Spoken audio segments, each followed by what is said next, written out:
Hello friends and medical student, biopharmaceutics and pharmacokinetic BP 604T के updated video series में इस video में हम लोग यूनिट 4 में मल्टी कंपार्टमेंट मॉडल के बारे में बात करेंगे। इस वीडियो में हम लोग मल्टी कंपार्टमेंट मॉडल क्या होता है और ये वन कंपार्टमेंट मॉडल से किस तरीके से बेहतर है उसके बारे में बात करेंगे। और मल्टी कंपार्टमेंट मॉडल में 2 compartment open model intravenous bolus administration के बारे में डिटेल में बात करेंगे। मेरा नाम है डॉक्टर महंताब सिंह। तो चलिए शुरू करते हैं।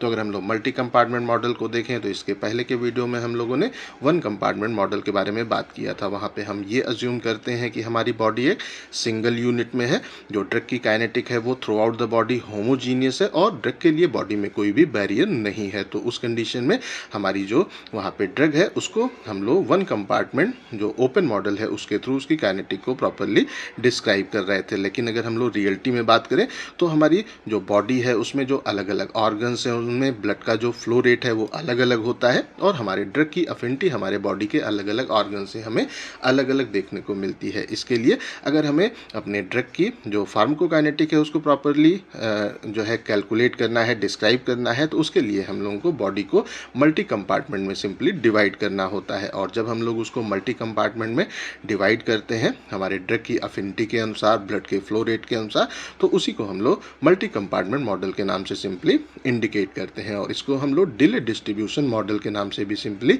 इंडिकेट करते हैं। तो वन कंपार्टमेंट जो मॉडल है उसमें क्या था, हमारे ड्रग के लिए बॉडी में कोई भी बैरियर नहीं था, तो हमारी ड्रग हमें तेजी से through out the body distribute होते हुए देखने को मिल रही थी। लेकिन हम लोग यहाँ पे मानते हैं कि जो हमारी बॉडी है उसमें ड्रग की अफिनिटी अलग अलग होती है, ब्लड का फ्लो अलग अलग होता है, तो हमारी जो ड्रग है वो हमें थोड़ा सा डिले डिस्ट्रीब्यूट होते हुए देखने को मिलती है। और इसीलिए इसको हम लोग डिले डिस्ट्रीब्यूशन मॉडल के नाम से भी सिंपली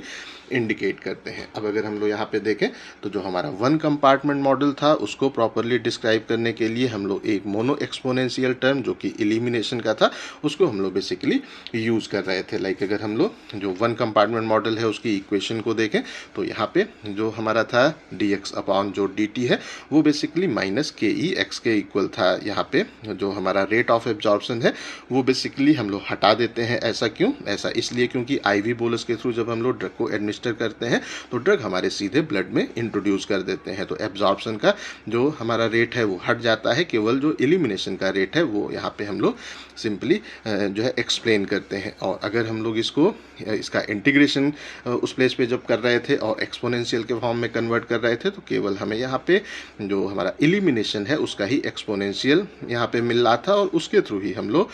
जो हमारा वन कंपार्टमेंट ओपन मॉडल है उसको प्रॉपरली डिस्क्राइब कर रहे थे। लेकिन अगर हम लोग इस प्लेस पे बात करते हैं तो अधिकतर क्लास ऑफ जो हमारी ड्रग्स हैं उनको बेसिकली डिस्क्राइब करने के लिए, उनके डिस्पोजिशन को प्रॉपरली डिस्क्राइब करने के लिए ये हमारा जो है मोनो एक्सपोनेंशियल टर्म एलिमिनेशन का वो सफिशिएंट नहीं होता है। इसके लिए हमें यहाँ पे बाई या जो मल्टी एक्सपोनेंशियल टर्म्स हैं उनको बेसिकली यूज़ करना होता है, जिसके कि हम लोग अपना जो ड्रग की काइनेटिक है उसको बेहतर तरीके से यहाँ पे एक्सप्लेन कर पाएँ। और ऐसा इसलिए है क्योंकि हमारी जो बॉडी है वो बेसिकली यहाँ पे हेट्रोजीनियस ग्रुप ऑफ टिश्यूज से हमें बनी हुई देखने को मिलती है। हर एक ऑर्गन में जो हमारे बॉडी के टिश्यूज हैं वो अलग अलग होते हैं, हेट्रोजीनियस होते हैं। तो इसलिए भी हमें जो हमारा बाई और मल्टी एक्सपोनेंशियल टर्म है उसको यहाँ पे यूज़ करना होता है। हर एक जो टिश्यू है उसके अंदर ब्लड का जो फ्लो रेट है या उसकी जो डिग्री ऑफ फ्लो है वो बेसिकली हमें अलग अलग यहाँ पे देखने को मिलती है। इसके लिए भी हमें बाई या जो मल्टी एक्सपोनेंशियल टर्म है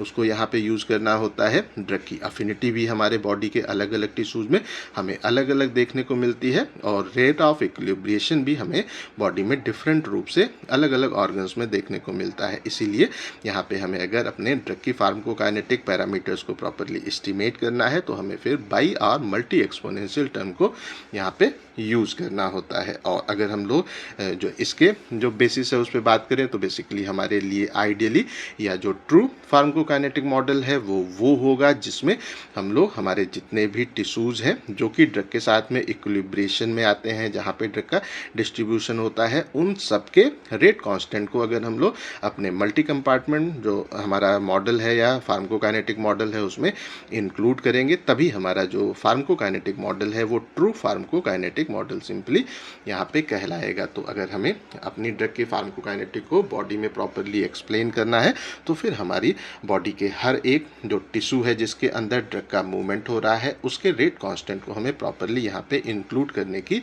सिंपली आवश्यकता होती है। और अगर हम लोग बात करते हैं मल्टी कंपार्टमेंट जो कैरेक्टरिस्टिक है उसको हमें अगर बेस्ट डिस्क्राइब करना होता है तो उसके लिए हम लोग आईवी बोलस एडमिनिस्ट्रेशन को यहाँ पे यूज़ करते हैं। आईवी बोलस जो एडमिनिस्ट्रेशन है वो क्या होता है कि अगर हम लोग अपना जो ड्रग है उसको अपने इंजेक्शन में जितनी डोज रिक्वायर्ड है उसको फिल करें और पेशेंट की वेंस के अंदर उसको पूरा का पूरा इंट्रोड्यूस कर दें, इंजेक्शन लगा दें, तो उसको हम लोग आईवी बोलस के नाम से सिंपली इंडिकेट करते हैं। और इस तरीके से अगर हम लोग ड्रग को एडमिनिस्टर करते हैं तो फिर हमारे मल्टी कंपार्टमेंट जो कैरेक्टरिस्टिक है उसको हम लोग बेस्ट डिस्क्राइब यहाँ पे कर सकते हैं। तो आई थिंक सो आपको आइडिया ये हो गया होगा कि वन कंपार्टमेंट जो मॉडल है उससे हमारा मल्टी कंपार्टमेंट मॉडल किस तरीके से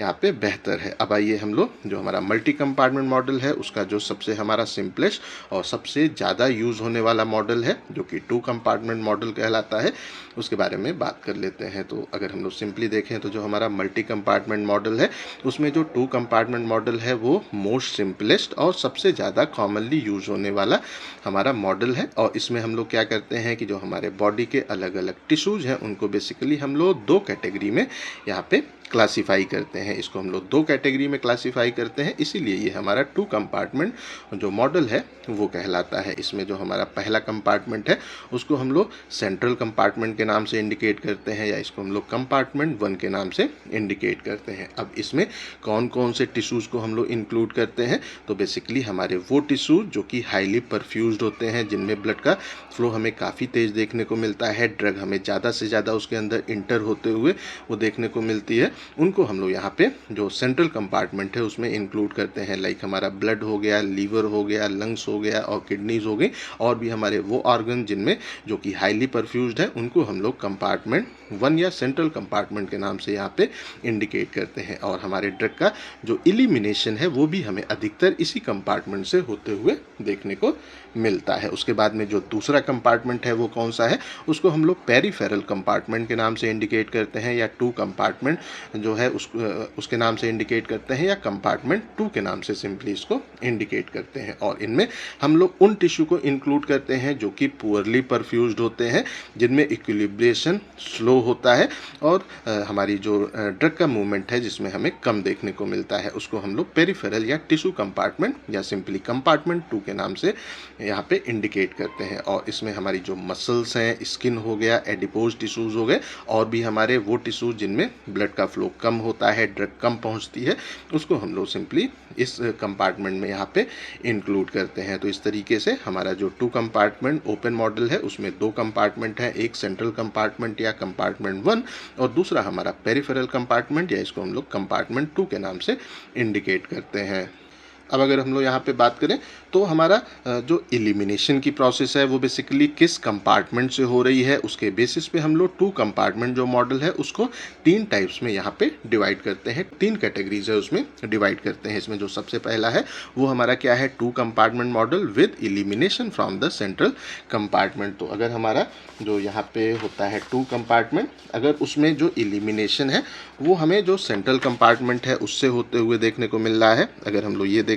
कि अगर हम लोग ये माने कि ये हमारा जो सेंट्रल कंपार्टमेंट है या कंपार्टमेंट 1 है वो है, और ये हमारा जो पेरिफेरल कंपार्टमेंट है वो यहाँ पे है, ये हमारा हो गया पेरिफेरल कंपार्टमेंट, और ड्रग हमें इन दोनों में इक्विलिब्रिएट होते हुए देखने को मिलती है। तो अगर हमारा जो ड्रग का एलिमिनेशन है वो सेंट्रल कंपार्टमेंट से हो रहा है तो वो हमारा एक टाइप हो जाएगा जिसको हम लोग two compartment model with elimination from central जो कंपार्टमेंट है उसके नाम से इंडिकेट करते हैं। जो दूसरा टाइप है वो क्या है, two compartment model with elimination from the peripheral compartment. तो अगर हमारा जो ड्रग का एलिमिनेशन है वो अगर हमारे पेरिफेरल कंपार्टमेंट से हो रहा है, ड्रग का एलिमिनेशन हमारे इस वाले कंपार्टमेंट से हो रहा है, तो उसको हम लोग दूसरे टाइप जो कि है two compartment model with elimination from the peripheral compartment के रूप में इंडिकेट करते हैं। और जो तीसरा है वो है हमारा two compartment model with elimination from both the compartment. और अगर हमारा जो एलिमिनेशन है वो दोनों कंपार्टमेंट से हो रहा है तो उसको हम लोग तीसरे टाइप में यहाँ पे इंक्लूड करते हैं, that is the 2 compartment model with elimination from the both the compartment. तो आई थिंक ये भी आप लोगों को अच्छे से क्लियर हो गया होगा कि हमारे जो 2 कंपार्टमेंट मॉडल हैं वो कितने टाइप के होते हैं। अब आइए हम लोग यहाँ पे 2 compartment open model intravenous bolus administration के बारे में बात कर लेते हैं। और यहाँ पे हम लोग एक तरह से ये जो हमारा मॉडल है उसमें जो एलिमिनेशन है वो बेसिकली सेंट्रल कंपार्टमेंट से हमें होते हुए देखने को प्राप्त होगा, ऐसा हम लोग यहाँ पे अज्यूम करते हैं। और इसके अनुसार हम लोग 2 compartment open model intravenous bolus administration का जो मैथमेटिकल ट्रीटमेंट है वो करेंगे। अब आइए हम लोग इसके जो डायग्रामेटिक रिप्रेजेंटेशन है उसको देख लेते हैं। तो बेसिकली ये जो कंपार्टमेंट है इसको हम लोग सेंट्रल कंपार्टमेंट या जो हमारा कंपार्टमेंट 1 है उसके नाम से इंडिकेट कर रहे हैं, और ये जो हमारा कंपार्टमेंट है जो कि ग्रीन वाला है उसको हम लोग कंपार्टमेंट 2 या पेरिफेरल कंपार्टमेंट के नाम से इंडिकेट कर रहे हैं। ड्रग का मूवमेंट अगर हमारे सेंट्रल कंपार्टमेंट से जो पेरिफेरल कंपार्टमेंट है उसमें होगा तो उसकी जो काइनेटिक है वो बेसिकली K12 होगा, क्योंकि मूवमेंट 1 से 2 में हो रहा है तो K12 हो जाएगा। और अगर हमारे ड्रग का मूवमेंट पेरिफेरल कंपार्टमेंट से सेंट्रल कंपार्टमेंट में हो रहा है तो इसको हम लोग K21 से इंडिकेट करते हैं, इसकी जो हमारा रेट कांस्टेंट है उसको, क्योंकि हमारी ड्रग का मूवमेंट 2 से 1 में हो रहा है और हमारी ड्रग हमें सेंट्रल कंपार्टमेंट से एलिमिनेट होते हुए देखने को मिलेगी। इसीलिए इसका जो एलिमिनेशन रेट कांस्टेंट है वो बेसिकली Ke है, जो कि सेंट्रल कंपार्टमेंट से हमें होते हुए यहाँ पे देखने को प्राप्त हो रहा है। अब अगर हम लोग इस प्लेस पे बात करते हैं, एक जो पेज है वो ले लें, तो अगर इसको थोड़ा सा ऊपर कर लेते हैं। अब अगर हम यहाँ पे बात करते हैं कि जब हमारी ड्रग का मूवमेंट सेंट्रल कंपार्टमेंट से और इस कंपार्टमेंट में होगा तो जो हमारी ड्रग है वो उसका मूवमेंट किस तरीके से हो रहा है। तो अगर हम लोग देखें कि जो मूवमेंट है वो कंपार्टमेंट 1 से कंपार्टमेंट 2 में हो रहा है, या जो सेंट्रल कंपार्टमेंट है उससे ड्रग का मूवमेंट अगर हमारे पेरिफेरल कंपार्टमेंट में हो रहा है, तो यहाँ पे हम लोग इसको अगर कैलकुलेट करना है तो जो कंपार्टमेंट 1 है सेंट्रल कंपार्टमेंट में है उसमें जितनी ज़्यादा ड्रग की कंसंट्रेशन होगी उतना ही तेज़ी से हमें मूवमेंट होके वो ड्रग मूव होके पेरिफेरल कंपार्टमेंट में आते हुए देखने को मिलेगी। तो ये हमारा बेसिकली सेंट्रल कंपार्टमेंट में जो ड्रग की कंसंट्रेशन है उसके डायरेक्टली प्रोपोर्शनल होता है Cc, और इसका जो हमारा है रेट कांस्टेंट जो कि K12 है उसके डायरेक्टली प्रोपोर्शनल होता है, ये K12 हो जाएगा। अब अगर हम लोग जो अपोजिट प्रोसेस है उसको देखें कि कंपार्टमेंट 2 से या पेरिफेरल कंपार्टमेंट से ड्रग का हमारा जो मूवमेंट है वो हमारा जो सेंट्रल कंपार्टमेंट है उसमें हो रहा है, तो उस कंडीशन में ये कितना होगा, अगर 2 से मूवमेंट 1 में हो रहा है या पेरिफेरल से हमारे जो सेंट्रल कंपार्टमेंट में ड्रग का मूवमेंट हो रहा है, तो इसको अगर हमें कैलकुलेट करना है तो इसको ये किस चीज़ पे डिपेंड करेगा कि पेरिफेरल कंपार्टमेंट में ड्रग की कंसंट्रेशन कितनी है। तो अगर इसको हम लोग P से इंडिकेट करते हैं और उसके बाद में जो यहाँ पे इसके मूवमेंट की काइनेटिक है वो कितना है, K21 है, तो ये Cp इंटू K21 के यहाँ पे इक्वल होगा। और अगर हम लोग ये जो हमारी एलिमिनेशन की प्रोसेस है उसके बारे में बात करते हैं, तो जो हमारा इस प्लेस पे होगा एलिमिनेशन, जो ये ड्रग का यहाँ पे जो होगा एलिमिनेशन, अगर उसको देखें, यहाँ पे स्पेलिंग थोड़ा हो गई है डिस्टर्ब, आप लोग जो इस पे मत जाइएगा, ये क्या है एलिमिनेशन। अब अगर यहाँ पे देखें तो इसका जो हमारा अमाउंट है वो क्या होगा कि जितना ज़्यादा ड्रग हमारे सेंट्रल कंपार्टमेंट में होगी उतना ही तेज़ हमें ड्रग का एलिमिनेशन देखने को मिलेगा। और इसका रेट कांस्टेंट कितना है, Ke, तो जो हमारा सेंट्रल कंपार्टमेंट है उसमें ड्रग की कंसंट्रेशन Cc और मल्टीप्लाइड बाई इसका एलिमिनेशन कांस्टेंट Ke। तो ये हमारी जो 3 प्रोसेस है, एक प्रोसेस ड्रग का मूवमेंट सेंट्रल कंपार्टमेंट से पेरिफेरल कंपार्टमेंट में हो, जो दूसरी प्रोसेस है वो क्या है, पेरिफेरल कंपार्टमेंट से सेंट्रल कंपार्टमेंट में हो, और जो तीसरी प्रोसेस है वो क्या है, हमारा सेंट्रल कंपार्टमेंट से ड्रग का जो एलिमिनेशन है वो यहाँ पे हो। तो इसको अच्छे से याद रखिएगा, अभी ये आगे काफ़ी इंपॉर्टेंट रोल प्ले करेगा जब हम लोग और चीज़ों को समझेंगे। अब अगर आइए हम लोग देखें तो जब हम लोग ड्रग को IV बोलस के फॉर्म में बॉडी में जो है हम लोग एडमिनिस्टर करते हैं इंट्रावेनस बोलस एडमिनिस्ट्रेशन के थ्रू, जब हम लोग ड्रग को बॉडी में एडमिनिस्टर करते हैं तो यहाँ पे जो हमारी है जो ड्रग है वो बेसिकली जो 2 कंपार्टमेंट काइनेटिक है उसको फॉलो करती है, क्योंकि हमारी ड्रग का जो मूवमेंट है वो हमें इन दोनों कंपार्टमेंट में होते हुए देखने को मिलता है। और यहाँ पे अगर हम लोग देखें तो प्लाज्मा में जो ड्रग की कंसंट्रेशन डिक्लाइन होती है, अगर मैं ये मानूं कि जो हमारा ये है जो सेंट्रल कंपार्टमेंट है वो बेसिकली हमारा ब्लड भी इसमें होता है, तो प्लाज्मा में ड्रग की कंसंट्रेशन कब डिक्लाइन होगी, तो ये बेसिकली तब डिक्लाइन होगी या तो ड्रग का डिस्ट्रीब्यूशन हो, मतलब ड्रग हमारे सेंट्रल कंपार्टमेंट से जो पेरिफेरल कंपार्टमेंट है उसमें जाए, उसका डिस्ट्रीब्यूशन हो, तो उसके ऊपर ये यहाँ पे डिपेंड करेगा। और जो दूसरी प्रोसेस है जिसके कारण सेंट्रल कंपार्टमेंट में ड्रग की कंसंट्रेशन कम होगी या प्लाज्मा में ड्रग की कंसंट्रेशन कम होगी, वो बेसिकली हमारा इलिमिनेशन होगा। तो यहाँ पे हमारी जो होती हैं टू डिस्पोजिशन की प्रोसेस है, एक हमारा डिस्ट्रीब्यूशन है, दूसरा इलिमिनेशन है। उसके कारण हमारे प्लाज्मा में ड्रग की कंसंट्रेशन हमें डिक्लाइन होते हुए सिंपली देखने को मिलती है। तो आई थिंक सो ये भी आपको अच्छे से क्लियर हो गया होगा। अब आइए अगर हम लोग देखें कि जब हम लोग जो आईवी बोलस है उसको पेशेंट के अंदर एडमिनिस्टर करते हैं, तो जो हमारा यहाँ पे होता है सेंट्रल कंपार्टमेंट, उसमें जो ड्रग की कंसंट्रेशन है वो हमें रैपिडली डिक्लाइन होते हुए देखने को मिलती है। और रैपिडली डिक्लाइन ये किस लिए होती है, स्टार्टिंग में अभी हम लोग बात कर रहे हैं, जैसे ही हम लोगों ने इंजेक्शन को एडमिनिस्टर किया हमारे प्लाज्मा में ड्रग की कंसंट्रेशन हाई हो गई। जब हाई हो गई तो क्या होगा, जो ड्रग है उसका मूवमेंट हमें पेरिफेरल कंपार्टमेंट में होते हुए देखने को मिलेगा। यहाँ पे जो ड्रग का डिस्ट्रीब्यूशन है वो सेंट्रल कंपार्टमेंट से हमें पेरिफेरल कंपार्टमेंट में जो ड्रग का मूवमेंट है वो देखने को यहाँ पे तेज़ी से मिलेगा, जिसके कारण सेंट्रल कंपार्टमेंट में ड्रग की कंसंट्रेशन हमें रैपिडली यहाँ पे रिड्यूस होते हुए, डिक्लाइन होते हुए देखने को मिलेगी। और इस फेज को हम लोग बेसिकली डिस्ट्रीब्यूशन फेज के नाम से इंडिकेट करते हैं। तो आइए अगर हम लोग अगेन ग्राफ में आते हैं, तो जो हमारा है सेंट्रल कंपार्टमेंट, उसमें हम लोगों ने आईवी बोलस के थ्रू जैसे ही ड्रग को एडमिनिस्टर किया हमारी ड्रग की कंसंट्रेशन सेंट्रल कंपार्टमेंट में हाई हो गई। और अब जो हमारा यहाँ पे सेंट्रल कंपार्टमेंट है उसमें हमें इंजेक्शन लगाने के थोड़ी देर बाद ही वहाँ पे जो सेंट्रल कंपार्टमेंट है उसमें ड्रग की कंसंट्रेशन डिक्लाइन होते हुए देखने को मिलेगी। और ये जो डिक्लाइन है वो इलिमिनेशन के कारण नहीं होगा, ये हमारा जो ड्रग का डिस्पोजिशन है या डिस्ट्रीब्यूशन है उसके कारण होगा। हमारी अधिकतर ड्रग हमारे सेंट्रल कंपार्टमेंट से जो पेरिफेरल कंपार्टमेंट है उसमें उसका मूवमेंट होते हुए देखने को मिलेगा। और इस फेज को हम लोग बेसिकली जो हमारा होता है डिस्ट्रीब्यूटिव फेज उसके नाम से इंडिकेट करते हैं।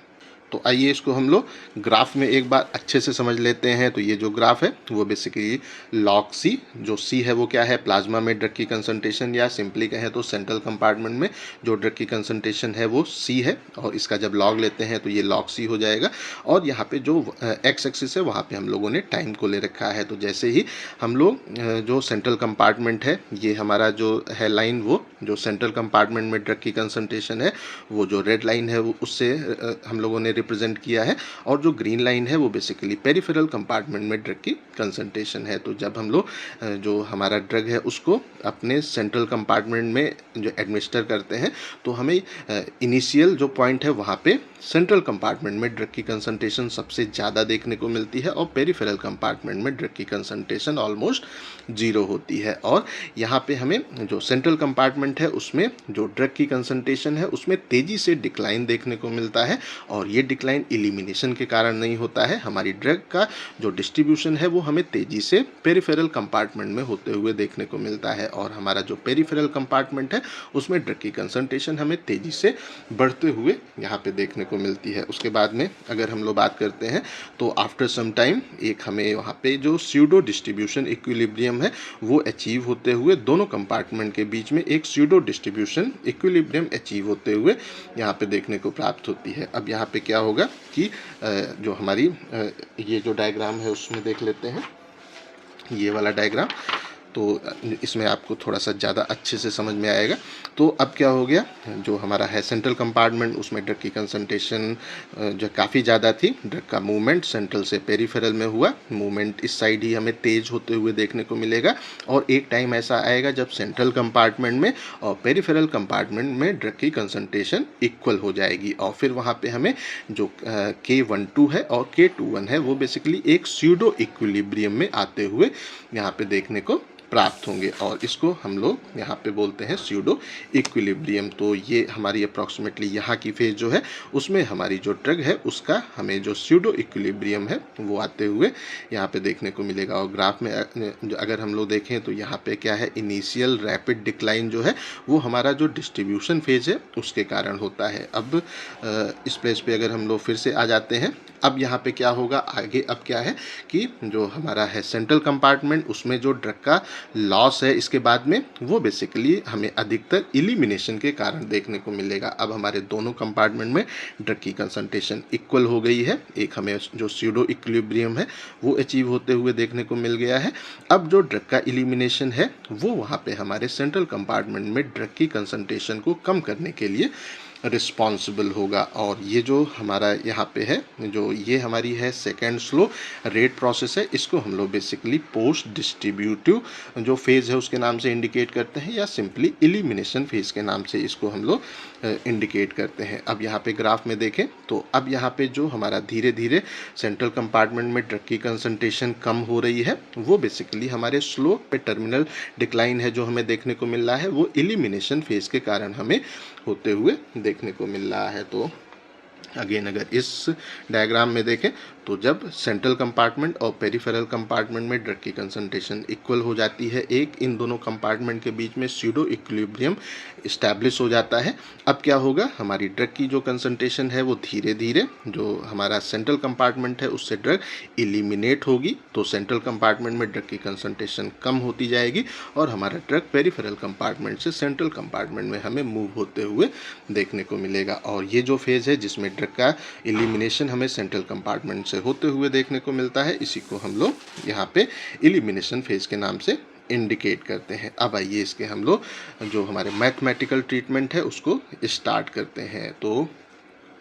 अब अगर हम लोग इस प्लेस पे देखें तो जो हमारा यहाँ पे है पेरिफेरल कंपार्टमेंट, उसमें जो हमारी ड्रग की कंसंट्रेशन है वो हमें पहले इंक्रीज़ होते हुए देखने को मिलती है और फिर वो इंक्रीज़ होगी, उसके बाद में एक मैक्सिमम कंसंट्रेशन पे वो वहाँ पे आ जाएगी और उसके बाद में जो हमारा जो ड्रग की कंसंट्रेशन है वो पेरिफेरल कंपार्टमेंट में डिक्लाइन होगी, कम होगी। और ये बेसिकली इस फेज़ को हम लोग पोस्ट डिस्ट्रीब्यूशन फेज़ के नाम से इंडिकेट करते हैं। जो डिस्ट्रीब्यूशन है वो करके हमारी ड्रग सेंट्रल से जो पेरिफेरल कंपार्टमेंट है उसमें आ गई। अब हमारा जो है पेरिफेरल कंपार्टमेंट, उससे जब ड्रग सेंट्रल कंपार्टमेंट में जाएगी तो उसको हम लोग डिस्ट्रीब्यूशन फेज़ का के बाद की फेज़ के नाम से इंडिकेट करते हैं, पोस्ट डिस्ट्रीब्यूशन फेज़ के नाम से इंडिकेट करते हैं। अब अगर हम लोग यहाँ पे मैथमेटिकल ट्रीटमेंट को स्टार्ट करें तो हम लोग यहाँ पे सबसे पहले अगर देखें तो अगर जो K12 और हमारा K21 है, जो हमारे अलग अलग प्रोसेस के रेट कांस्टेंट है,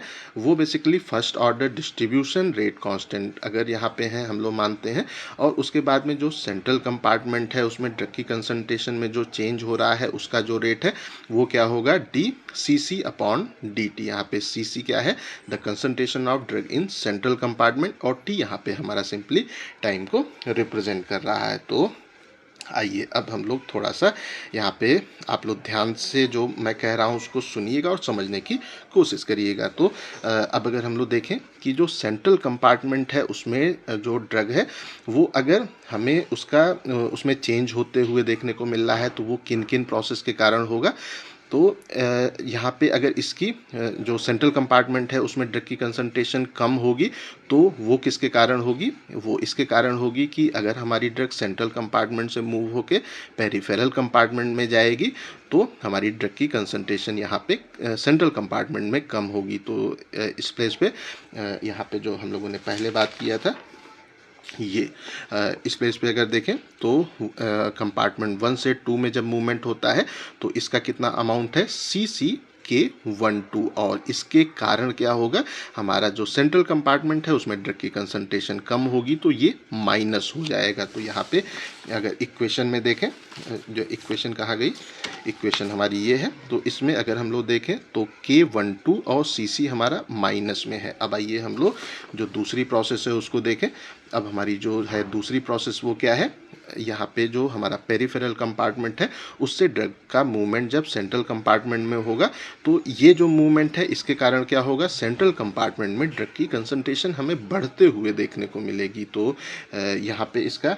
जो हमारा जो अमाउंट था वो कितना था, जो 2 से जो 1 में मूवमेंट हो रहा है या जो पेरिफेरल से सेंट्रल में हो रहा है तो ये कितना है, Cp/K21, और इसके कारण हमारे सेंट्रल कंपार्टमेंट में ड्रग की कंसंट्रेशन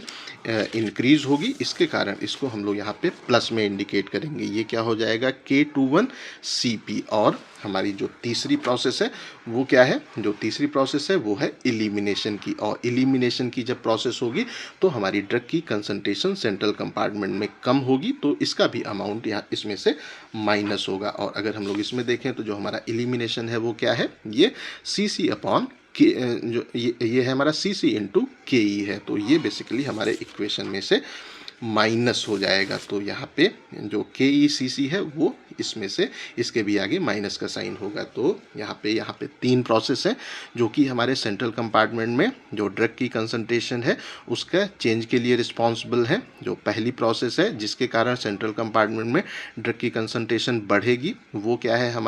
जो हमारा पेरिफेरल कंपार्टमेंट है उससे सेंट्रल कंपार्टमेंट में ड्रग के मूवमेंट की जो काइनेटिक है या उसका रेट कांस्टेंट है वो इनटू जो पेरिफेरल कंपार्टमेंट है उसमें ड्रग की कंसंट्रेशन। और हमारी 2 प्रोसेस जिसके कारण सेंट्रल कंपार्टमेंट में ड्रग की कंसंट्रेशन घटेगी वो क्या है कि अगर हमारा जो ड्रग है वो सेंट्रल कंपार्टमेंट से मूव होकर के हमारे पेरिफेरल कंपार्टमेंट में जाए और उसकी काइनेटिक क्या है, उसका रेट कांस्टेंट क्या है, K12 है और सेंट्रल कंपार्टमेंट में ड्रग की कंसंट्रेशन CC है, तो ये माइनस में हो जाएगा। उसके बाद में तीसरी प्रोसेस जिससे सेंट्रल कंपार्टमेंट में ड्रग की कंसंट्रेशन कम होगी वो इलिमिनेशन है। और जो ये क्या, इसका अमाउंट कितना होगा, elimination rate constant into concentration of drug in the central compartment. तो ये हमारी इक्वेशन आ गई, that is the DCC upon DT is equal to K21 CP minus K12 CC minus KE CC। और इसको हम लोग इक्वेशन नंबर 1 से इंडिकेट कर देंगे। तो आई थिंक सो ये इक्वेशन आपको अच्छे से क्लियर हो गई होगी। और जैसा कि आप लोगों को पता ही होगा C is equal to x upon VD, अगर पता नहीं है तो इसको अच्छे से याद कर लीजिए। C is equal to x upon VD। C क्या है, प्लाज्मा में ड्रग की कंसंट्रेशन को हम लोग C से रिप्रेजेंट करते हैं, X हमारा बॉडी में ड्रग की कंसंट्रेशन कहलाती है और VD हमारा अपरेंट वॉल्यूम ऑफ डिस्ट्रीब्यूशन कहलाता है। अब हम लोग क्या करेंगे कि इसके पहले की जो हमारी इक्वेशन थी उसमें जहाँ जहाँ पे भी C है, ये जो इक्वेशन है उसमें जहाँ जहाँ पे भी C है वहाँ पे हम लोग X अपॉन VD को प्लेस कर देंगे। जिस प्लेस पे CP होगा वहाँ पे XP अपॉन VP हो जाएगा और जहाँ पे भी CC होगा वहाँ पे XC अपॉन VC हो जाएगा। तो इस तरीके से अब हम लोग इसको अपनी जो इक्वेशन है उसमें प्लेस करते हैं। तो अब यहाँ पे इक्वेशन हमारी क्या हो जाएगी, DCC upon DT is equal to K21 और यहाँ पे क्या था, CP था तो वो हो जाएगा XP अपॉन VP। उसके बाद में हो गया माइनस K12, यहाँ पे CC था तो ये XC अपॉन VC हो जाएगा, माइनस KE और यहाँ पे भी CC था वो XC अपॉन VC हो जाएगा। और ये हमारी इक्वेशन नंबर 2 हो गई। अब अगर हम लोग यहाँ पे देखें X जो C है और XP है वो क्या है, ये है हमारा the amount of drug in the central and peripheral compartment respectively. तो XC हमारा जो हमारा सेंट्रल कंपार्टमेंट है उसमें ड्रग की कंसंट्रेशन XC हो जाएगी और जो पेरिफेरल कंपार्टमेंट में है उसमें ड्रग की कंसंट्रेशन को हम लोग XP से यहाँ पे रिप्रेजेंट करते हैं। और VC और VP के बारे में बात करते हैं तो ये हमारा सेंट्रल कंपार्टमेंट और जो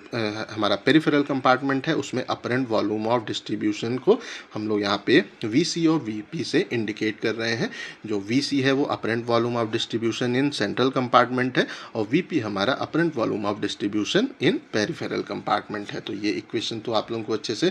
क्लियर हो गई होगी। अब आइए हम लोग जो हमारा यहाँ पे अभी तक हम लोगों ने क्या बात किया, अभी तक हम लोगों ने बात किया कि जो हमारा सेंट्रल कंपार्टमेंट है उसमें ड्रग की कंसंट्रेशन के चेंज के रेट के बारे में बात किया। अब हम लोग यहाँ पे जो पेरिफेरल कंपार्टमेंट है उसमें जो ड्रग की कंसंट्रेशन है उसके चेंज के अगर रेट को हम लोग बारे में बात करते हैं तो अगेन हम लोग सेम इसी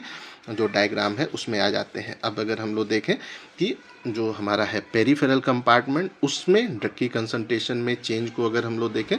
तो इस प्लेस पे हमारी 2 प्रोसेस हैं। जो हमारा कंपार्टमेंट है उसमें 2 ही प्रोसेस हैं, या तो ड्रग इसमें आएगी या इसमें से ड्रग बाहर जाएगी क्योंकि इलिमिनेशन इससे नहीं हो रहा है। तो कौन सी प्रोसेस है जिससे पेरिफेरल कंपार्टमेंट में ड्रग की कंसंट्रेशन बढ़ेगी, तो अगर हमारा ड्रग सेंट्रल कंपार्टमेंट से हमारे पेरिफेरल कंपार्टमेंट में आएगा तो फिर पेरिफेरल कंपार्टमेंट में ड्रग की कंसंट्रेशन इंक्रीज होगी, मतलब K21 इनटू सी, मतलब जो हमारा यहाँ पे है सेंट्रल कंपार्टमेंट, उसमें ड्रग की कंसंट्रेशन जितनी ज़्यादा होगी उतना ही तेज़ी से ड्रग हमें मूव होके पेरिफेरल कंपार्टमेंट में आते हुए देखने को मिलेगी। तो यहाँ पे के यह इस प्लेस पे क्या हो जाएगा, K12 इंटू सी हमारे जो है पेरिफेरल कंपार्टमेंट, उसमें ड्रग की कंसंट्रेशन को इंक्रीज करने के लिए इस प्लेस पे रिस्पॉन्सिबल होगा। तो ये हमारा प्लस में रहेगा। तो ये क्या हो गया, DCP upon DT is equal to K12 CC हमारा यहाँ पे प्लस में रहेगा, क्योंकि इसके कारण जो पेरिफेरल कंपार्टमेंट है उसमें ड्रग की कंसंट्रेशन बढ़ रही है। अब अगर हम लोग देखें कि वो कौन सी प्रोसेस है जिससे हमारे पेरिफेरल कंपार्टमेंट में ड्रग की कंसंट्रेशन घटेगी, माइनस होगी, तो बेसिकली जो हमारा ड्रग का मूवमेंट है जब पेरिफेरल कंपार्टमेंट से सेंट्रल कंपार्टमेंट में होगा तब इसमें कंसंट्रेशन ड्रग की कम होगी। और इसका जो हमारा अमाउंट है वो कितना होगा, K21 इंटू CP हमारा यहाँ पे इसका अमाउंट हो जाएगा। तो ये बेसिकली माइनस में होगा। तो K21 जो CP है वो यहाँ पे माइनस में हो जाएगा। तो इक्वेशन अब हमारी क्या हो गई,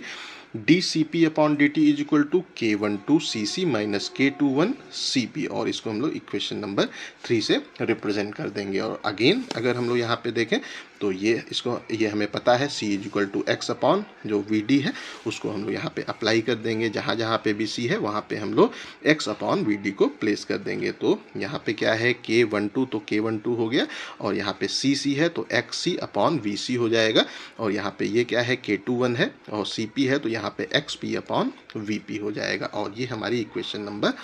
4 हो गई। अब हम लोग यहाँ पे जो हमारा मोस्ट यहाँ पे डिफ़िकल्ट स्टेप है उसके ऊपर आते हैं, जो कि है इंटीग्रेशन एंड इसको जब हम लोग एक्सपोनेंशियल के फॉर्म में कन्वर्ट करते हैं। तो इक्वेशन नंबर 2 ये जो हमारी है, और इक्वेशन नंबर 4 ये वाली जो इक्वेशन है, इन दोनों का जब हम लोग इंटीग्रेशन करेंगे तो 2 इक्वेशन हमें आते हुए देखने को प्राप्त होंगी। और ये जो इक्वेशन है वो ये इंटीग्रेशन एक हमारी थोड़ा सा जटिल प्रोसेस होती है, तो उसको यहाँ पे समझने से अच्छा है आप ये दोनों इक्वेशन को एक बार अच्छे से याद कर लीजिएगा। तो आफ्टर इंटीग्रेशन इक्वेशन क्या हो जाएगी, CC जो हमारी इक्वेशन नंबर 2 है जो उसका इंटीग्रेशन करेंगे तो इक्वेशन आएगी CC is equal to X0 upon VC, यहाँ पे ब्रैकेट, उसके बाद में bracket K21 minus alpha upon beta minus alpha bracket close e की power minus alpha T plus जो है bracket K21 minus beta upon alpha minus beta e की power minus beta T. यहाँ पे हमारी इक्वेशन नंबर 2 का जब integration करेंगे तो आएगा, और इसको हम लोग इक्वेशन नंबर 5 बोलेंगे। उसके बाद में अगर हम लोग इक्वेशन नंबर 4 का इंटीग्रेशन करेंगे, ये वाली जो इक्वेशन है उसका जब इंटीग्रेशन करेंगे तो यहाँ पे जो इक्वेशन आएगी वो क्या होगी, CP is equal to X0 upon VP, उसके बाद में है bracket K12 upon beta minus alpha e की power minus alpha T plus K21 upon alpha minus beta e की पावर माइनस बीटा टी। तो यहाँ पे अक्सर स्टूडेंट कंफ्यूज हो जाते हैं और इस चीज़ को गलत करके आ जाते हैं, क्योंकि इस प्लेस पे K21 है तो हो सकता है यहाँ पे K12 होना चाहिए, यहाँ पे सर ने वो गलत लिख दिया होगा। ये गलत नहीं है, ये सही है। यहाँ पे भी K21 होगा और यहाँ पे भी K21 ही होगा। तो इस तरीके से आप इसको याद कर लीजिएगा। तो इन दोनों इक्वेशन को इंटीग्रेशन को समझने से अच्छा है इन दोनों इक्वेशन को आप लोग याद कर लीजिएगा। अब अगर हम लोग यहाँ पे देखें तो जो X0 है वो क्या है, यहाँ पे जो X0 है, यहाँ पे X0 है वो क्या है, X0 हमारी IV बोलस जो डोज है जिसको हम लोगों ने पेशेंट की वेंस में एडमिनिस्टर किया, उसकी कितना अमाउंट हम लोगों ने डाला, डोज को हम लोग X0 से रिप्रेजेंट करते हैं।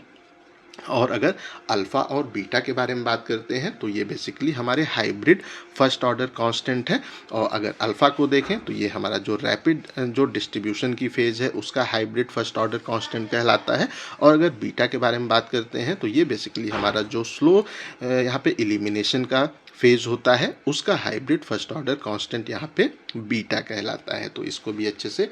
याद कर लीजिएगा। अब आइए अगर हम लोग देखें तो यहाँ पे जो हमारा K12 और K21 है, इनको हम लोग माइक्रो कांस्टेंट के नाम से इंडिकेट करते हैं, या इनको हम लोग ट्रांसफ़र कांस्टेंट के नाम से इंडिकेट करते हैं, क्योंकि ये हमारे जो है एक कंपार्टमेंट से दूसरे कंपार्टमेंट में ड्रग के ट्रांसफ़र के रेट को रिप्रेजेंट करते हैं, इसीलिए इसको हम लोग ट्रांसफ़र कांस्टेंट के नाम से सिंपली इंडिकेट करते हैं। और ये जो हमारा यहाँ पे हाइब्रिड कांस्टेंट है जो कि अल्फ़ा और बीटा है, और जो हमारे माइक्रो कांस्टेंट हैं जो कि K12 और K21 है, अगर उनके बीच के मैथमेटिकल रिलेशनशिप को देखें तो ये बेसिकली क्या है, अल्फ़ा और अगर हम लोग बीटा को जोड़ते हैं, अल्फ़ा प्लस जो बीटा है वो किसके इक्वल होगा, K12 plus K21 plus K ई के, यहाँ पे सिंपली ये इक्वल होगा। और अगर हम लोग अल्फ़ा इंटू बीटा के बारे में बात करते हैं तो ये बेसिकली K21 इंटू के ई के यहाँ पे इक्वल होगा। तो इस तरीके से इसको भी आप लोग याद कर लीजिएगा, alpha plus beta is equal to K12 plus K21 plus K E, और alpha into beta is equal to K21 K ई। तो इस तरीके से आप इसको भी याद कर लीजिएगा। अब अगर हम लोग यहाँ पे जो इक्वेशन नंबर 5 है, जो कि हमारा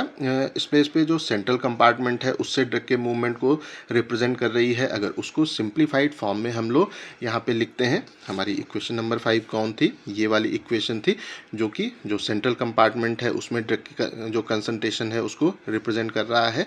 उसको अगर हम लोग सिंप्लीफाइड फॉर्म में लिखते हैं तो इसको हम लोग यहाँ पे सिंपली जो CCA की power minus alpha T plus B E की पावर माइनस बीटा टी के फॉर्म में यहाँ पे लिख सकते हैं। अब ए और बी क्या है उसके बारे में हम लोग यहीं पे आगे बात करेंगे। तो इस प्लेस पे अगर हम लोग देखें तो इक्वेशन क्या हो गई, ये हमारी इक्वेशन क्या हो गई, C C is equal to distribution exponent plus elimination exponent. तो यहाँ पे हमारे टू कंपार्टमेंट मॉडल में दो एक्सपोनेंट होते हैं, एक डिस्ट्रीब्यूशन का एक्सपोनेंट होता है जो कि ये है, और एक ये एक्सपोनेंट है जिसको हम लोग एलिमिनेशन एक्सपोनेंट के नाम से सिंपली इंडिकेट करते हैं। और अगर हम लोग इस प्लेस पे बात करते हैं कि जो हमारा ए और यहाँ पे बी है, वो जो कि एक प्रकार के हाइब्रिड कांस्टेंट ही होते हैं, अगर उनको देखें तो ये इस इक्वेशन में अगर हम लोग आए तो इस इक्वेशन में अगर हम लोग ये जो हमारा x0 अपॉन सी है इसको जब अंदर मूव कराएंगे, ब्रैकेट को हटाएंगे, तो ये इससे भी मल्टीप्लाई हो जाएगा और ये इससे भी मल्टीप्लाई हो जाएगा। तो इस प्लेस पे x0 upon V C into K21 minus alpha upon beta,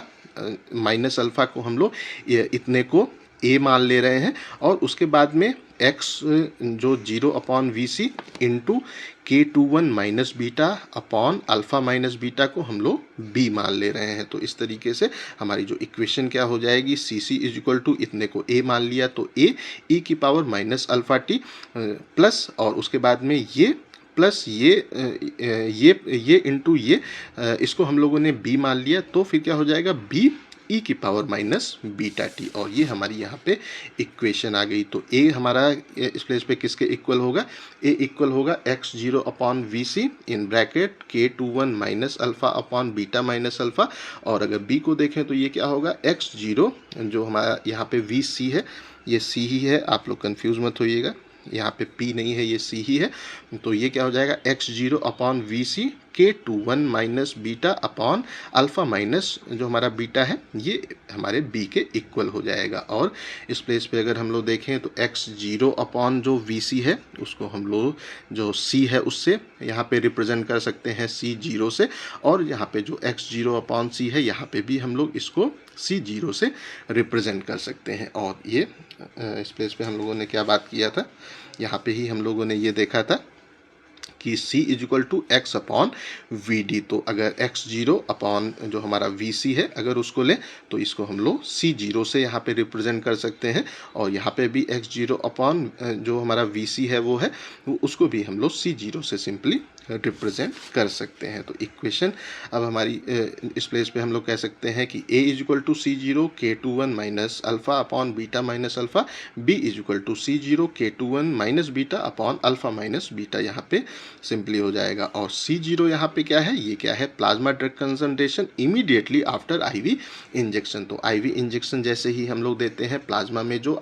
foreign drug की कंसंट्रेशन होती है उसी को हम लोग C0 से यहाँ पे सिंपली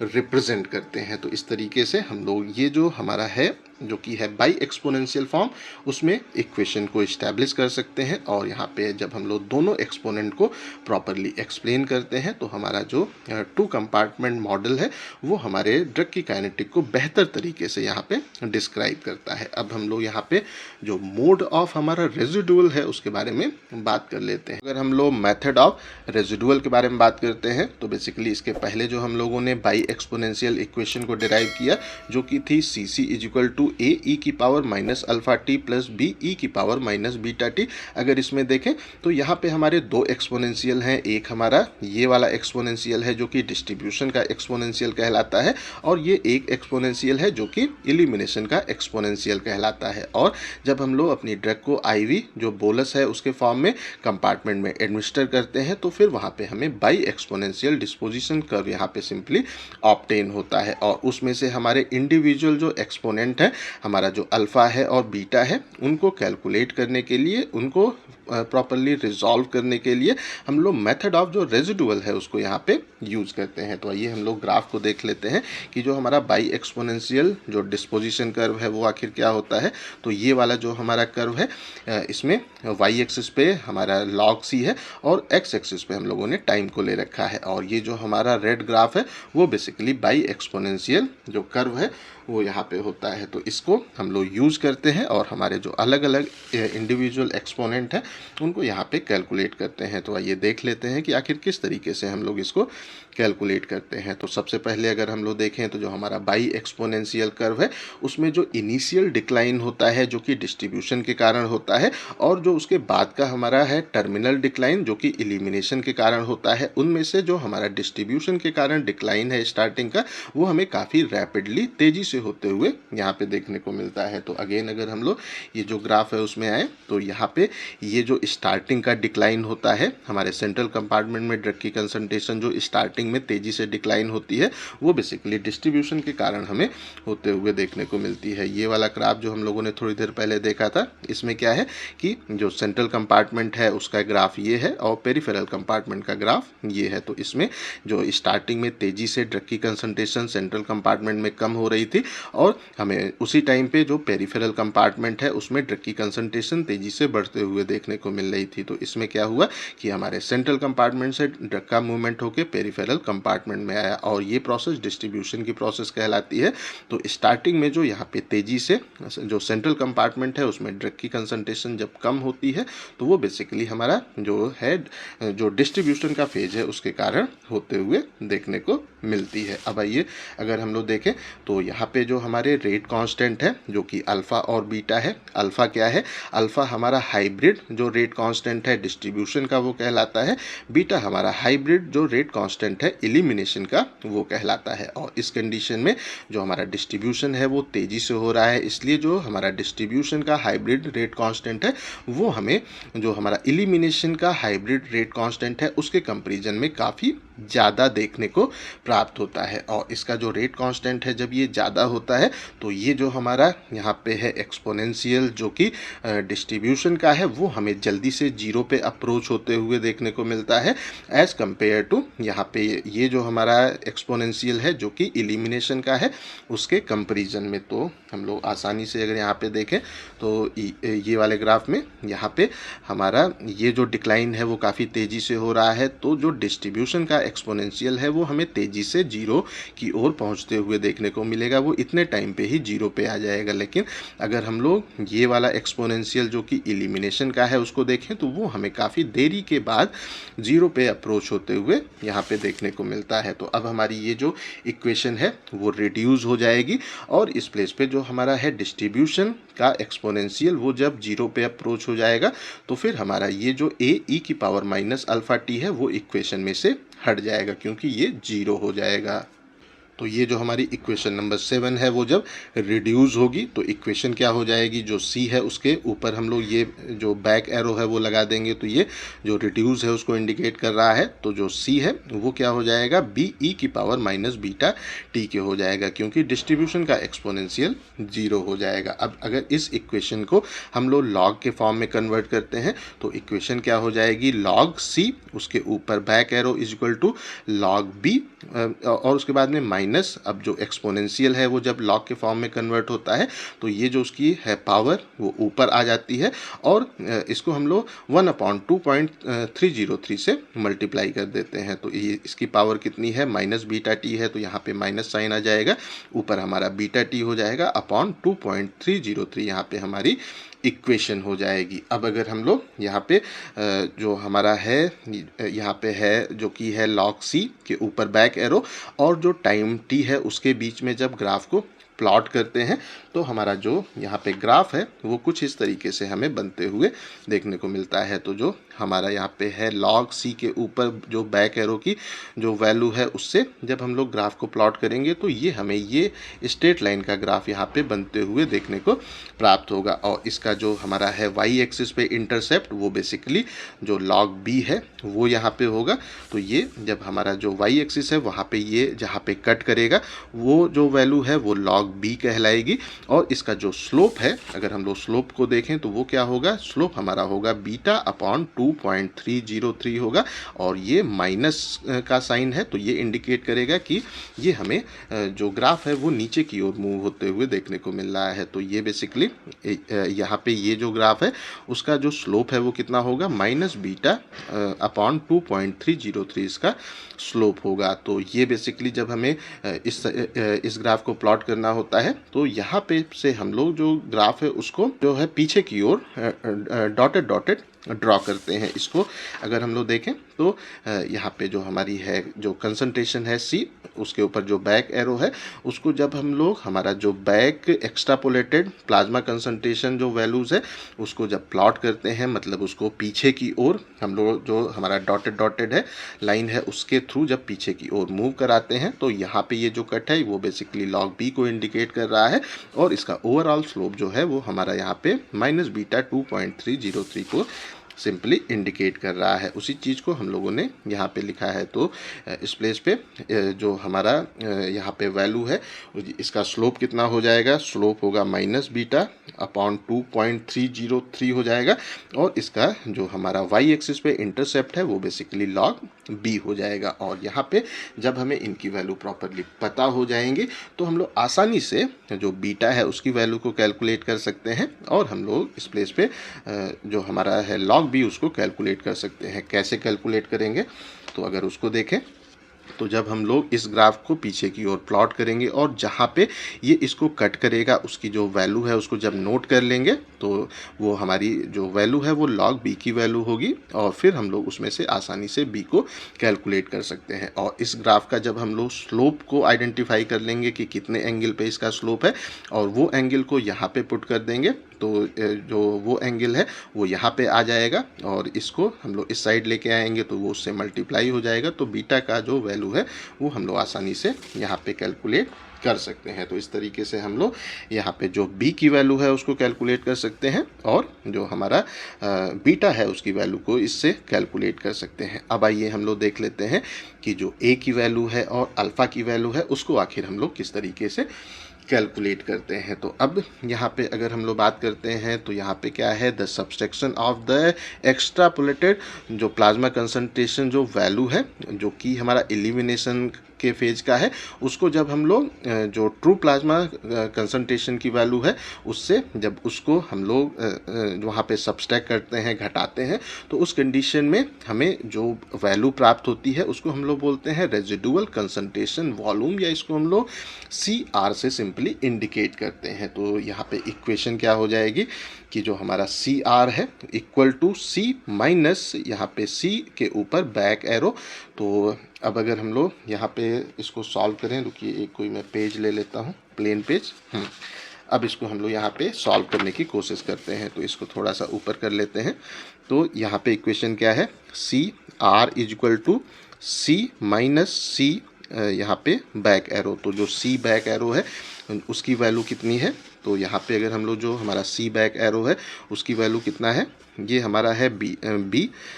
e की power minus beta t value है। और अगर हम लोग जो हमारा यहाँ पे C की वैल्यू है अगर उसको देखें, ये हमारा ये जो एक तरह से वैल्यू है जो सी की वैल्यू है जो कि सेंट्रल कंपार्टमेंट है, तो सेंट्रल कंपार्टमेंट में प्लाज्मा भी होता है, तो यहाँ पे हमारा जो सी है उसको ही हम लोग इंडिकेट कर देते हैं। तो यहाँ पे इसकी वैल्यू कितनी हो जाएगी, इसकी वैल्यू हमारी हो जाएगी ए ई की पावर माइनस अल्फ़ा टी और प्लस ये हमारा इस प्लेस पे प्लस है, और इसकी वैल्यू कितनी हो यहाँ पे हो जाएगी बी ई की पावर माइनस बीटा टी। यहाँ पे प्लेस थोड़ा कम हो गया है, और ये जो हमारी है वैल्यू ये माइनस में होगी, तो ये वैल्यू प्लस में है, ये वैल्यू माइनस में है, दोनों सेम है, तो ये आपस में कट जाएंगी। तो सी आर की वैल्यू हमारी कितनी हो जाएगी, ये हो जाएगी ए ई की पावर माइनस अल्फ़ा टी। तो आइए इसको एक बार हम लोग थोड़ा सा फिर से देख लेते हैं, यहाँ पे बड़ा आसपास में हो गया है, आपको कन्फ्यूज़न होगा। तो C R is equal to C minus C, जो बैक एरो है, सी क्या है, सी हमारा इस प्लेस पे ये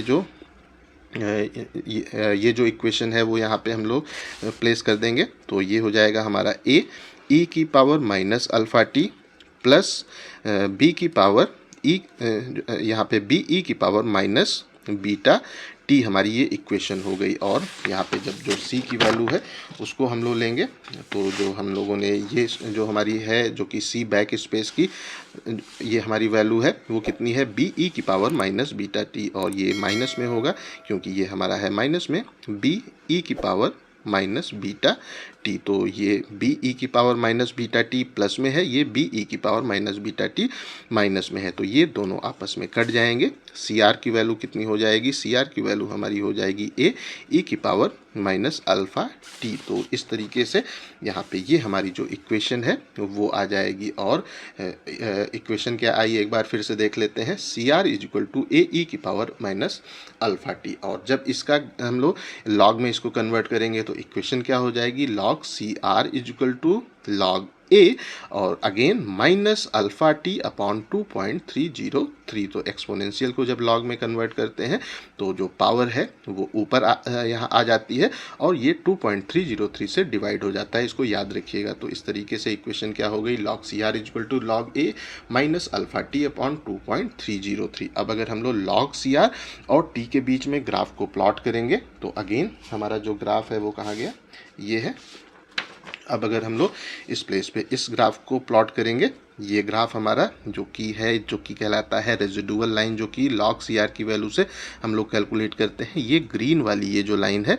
वो यहाँ पे है, और इसमें ये जो वाई एक्सिस पे इंटरसेप्ट करती है वो जो वैल्यू है वो हमारी लॉग ए की वैल्यू होगी। ये जो हमारा लॉग ए है ये स्ट्रेट लाइन की इक्वेशन है, इसमें जो ये वैल्यू है वो वाई एक्सिस पे जो इंटरसेप्ट है उसको इंडिकेट कर रहा है जो कि लॉग ए है। और यहाँ पे अगर हम लोग स्लोप को देखें तो वो कितना है, माइनस ये है अल्फ़ा अपॉन 2.303, इसका यहाँ पे स्लोप होगा। तो स्लोप इसका यहाँ पे कितना है, माइनस अल्फ़ा 2.303। तो जब हम लोग यहाँ पे इसके एंगल को कैलकुलेट कर लेंगे कि क्या एंगल है, तो आसानी से अल्फ़ा की वैल्यू को कैलकुलेट कर सकते हैं। और हमें जो हमारी है वाई एक्सिस पे वैल्यूज़ है वो हमें पता है, तो यहाँ पे हम लोग आसानी से ये कहाँ पे काट रहा है उसकी वैल्यू को पता करके लॉग ए की वैल्यू को सिंपली यहाँ पे कैलकुलेट कर सकते हैं। तो यहाँ पे ये जो हमारा है ग्राफ, उसमें जो स्ट्रेट लाइन है उसका स्लोप कितना होगा, माइनस अल्फ़ा 2.303, और यहाँ पे वाई एक्सिस पे जो इंटरसेप्ट है वो बेसिकली लॉग ए के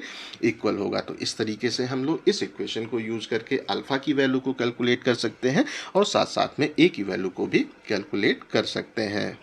तो आइए एक बार फिर से हम लोग बाई एक्सपोनेंशियल जो डिस्पोजिशन कर्व है उसको यहाँ पे एक बार फिर से देख लेते हैं। तो ये जो हमारा है ग्राफ, ये वाला जो ग्राफ है ये बेसिकली हमारा जो लॉग सी आर है, जो हमारा है यहाँ पे लॉग जो सी जीरो है वो ये कंसंट्रेशन हो गई, यहाँ पे लॉग सी और जो टाइम है उसके बीच में हम लोग ग्राफ को यहाँ पे प्लॉट कर रहे हैं। ये लॉग सी को आप लोग जो सेंट्रल कंपार्टमेंट है उसमें ड्रग की कंसंट्रेशन भी मान सकते हैं, या इसको प्लाज्मा में ड्रग की कंसंट्रेशन भी आप मान सकते हैं, क्योंकि प्लाज्मा भी सेंट्रल कंपार्टमेंट में ही आता है। तो यहाँ पे अगर हम लोग देखें तो स्टार्टिंग में ये जो हमारा इनिशियल डिक्लाइन है है वो काफ़ी तेज़ होता है, और जो यहाँ पे इसका बाद का डिक्लाइन है वो हमें इसके कंपैरिजन में काफ़ी कम देखने को मिलता है। तो ये जो हमारा वो डिक्लाइन है, तो हमारी ये वाला जो डिक्लाइन है जो कि डिस्पोजिशन के कारण है वो हमें जल्दी जीरो पे पहुंचते हुए देखने को मिलेगा, और उसके बाद में जो हमारा ये वाला डिक्लाइन है जो कि एलिमिनेशन के कारण है वो हमें काफ़ी देरी से जो जो जीरो है उसको अप्रोच करते हुए देखने को मिलेगा। तो इक्वेशन है रिड्यूस जो कि है log c के ऊपर बैक एरो, इसको आसानी से हम लोग कैलकुलेट कर सकते हैं, और फिर उसके थ्रू जो log हमारा c बैक एरो है और टाइम के अगेंस्ट जब ग्राफ को प्लॉट करेंगे और उसको हम लोग सिंपली पीछे की ओर लेके जाएंगे, तो ये हमारी जहाँ पे y एक्सिस को कट करेगी वो log b की वैल्यू कहलाएगा, और इसका जो स्लोप है, एंगल है, वो बेसिकली यहाँ पे हमारा माइनस बीटा 2.303 होगा। और उसी के बाद अगर हम लोगों को ए और अल्फ़ा की वैल्यू को कैलकुलेट करना है, तो उस कंडीशन में यहाँ पे जो हमारा होता है जो कि वो रेजिडुअल जो वॉल्यूम है, अगर उसको कैलकुलेट करते हैं उसकी कंसंट्रेशन को, तो वो क्या है C R is equal to C minus C back arrow. तो उस कंडीशन में हमारी जो log ए की वैल्यू है वो आ जाएगी, और फिर हम लोग यहाँ पे ग्राफ को प्लॉट करेंगे जो हमारा log सी आर है और टी है उसके बीच में। तो यहाँ पे जब इसका जो y एक्सिस पे इंटरसेप्ट है वो log ए की वैल्यू को यहाँ पे रिप्रेजेंट करेगा, उससे ए की वैल्यू को आसानी से कैलकुलेट कर सकते हैं, और इसका जो स्लोप हमारा होगा वो कितना होगा माइनस अल्फ़ा 2.303, और इससे हम लोग अल्फ़ा की वैल्यू को आसानी से कैलकुलेट कर सकते हैं। और इस ग्राफ को यूज़ करके हम लोग अपने जो ड्रग है उसके 2 कंपार्टमेंट ओपन मॉडल जो कि है IV बोलस एडमिनिस्ट्रेशन, उसके थ्रू फार्माकोकाइनेटिक पैरामीटर्स को आसानी से कैलकुलेट कर सकते हैं। तो आई थिंक सो जो मल्टी कंपार्टमेंट मॉडल है वो आप लोगों को अच्छे से समझ में आ गया होगा, और 2 compartment open model intravenous bolus administration भी आपको अच्छे से समझ में आ गया होगा। अगर अभी भी कहीं कोई कंफ्यूजन है तो कमेंट करके पूछ सकते हैं। इस टॉपिक का PDF आपको डिस्क्रिप्शन में मिल जाएगा। इस वीडियो को लाइक करें, अपने दोस्तों के साथ शेयर करें, और ऐसे ही वीडियोज़ को देखने के लिए हमारे चैनल को सब्सक्राइब करना बिल्कुल भी ना भूलें, और हमारे ऐप को भी इंस्टॉल करना बिल्कुल भी ना भूलें। Thank you.